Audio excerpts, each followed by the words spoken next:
আসসালামু আলাইকুম গাইস, কেমন আছেন? নিশ্চয়ই সবাই ভালো আছেন। আজকে আমি আপনাদের দেখাবো কিভাবে আপনারা ভুলে যাওয়া আইফোন লক খুব সহজে খুলবেন। চলুন শুরু করা যাক। প্রথমে আপনাদের তিনটি জিনিস লাগবে: এক, আইফোন; দুই, আইফোন কেবল; তিন, আপনার পার্সোনাল পিসি। প্রথমে আপনাদের যেতে হবে গুগল ক্রোমে, দেন আপনাদের যেতে হবে ক্রোম ব্রাউজারে। আপনি আপনার পিসি থেকে ক্রোম ব্রাউজারে যাবেন, ওইখানে টাইপ করবেন passweb.com। এরকম একটা ইন্টারফেস আসবে, পাসওয়ার্ড আইফোন আনলক। আপনি স্টার ফ্রি ট্রায়ালে ক্লিক করবেন, তারপর ডাউনলোডে ক্লিক করবেন, ওপেন করবেন। ওপেন করার পর এখানে ইনস্টল দিবেন। ইনস্টল করার পরে এরকম একটা ইন্টারফেস আসবে, একটু অপেক্ষা করবেন। ইনস্টল হওয়ার পর স্টার্ট দিবেন। স্টার্ট দেওয়ার পাসওয়ার্ড আইফোন আনলকের একটা ইন্টারফেস আসবে। এখানে উপরে দেখবেন ইনস্টল সাকসেসফুল লেখা আসবে। দেখেন এখানে রিমুভ অ্যাপল আইডি আছে। আপনি যে রিমুভ অ্যাপল আইডি করতে চাইলে এখানে ক্লিক করবেন।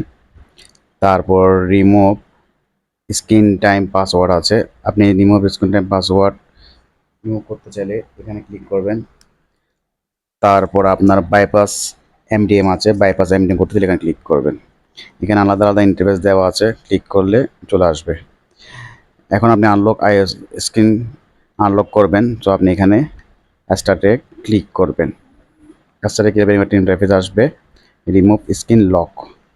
তারপর এখানে আপনি নেক্সটে ক্লিক করবেন। নেক্সটে ক্লিক করার পর এরকম একটা ইন্টারফেস আসবে, দেখবেন এখানে বিভিন্ন অপশন দিচ্ছে কী কী করতে হবে। এখানে আপনার ভলিউম ডাউনে ক্লিক করে পাওয়ার ক্লিক করতে হবে, দেন একটা ইন্টারফেস আসবে, তারপর পাওয়ারে ক্লিক করবেন, তারপর পাওয়ারে ক্লিক করবেন। এভাবে স্টার্ট দিয়ে স্ক্রিন আনলক প্রসেসিংটা শুরু করবেন।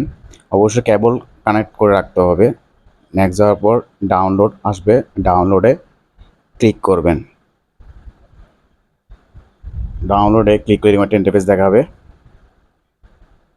ডাউনলোডে ক্লিক করার পরে একটু সময় নেবে, তারপর স্টার্ট রিমুভে ক্লিক করবেন। দেখবেন এখানে রিমুভিং দ্য স্ক্রিন লক হয়ে যাচ্ছে।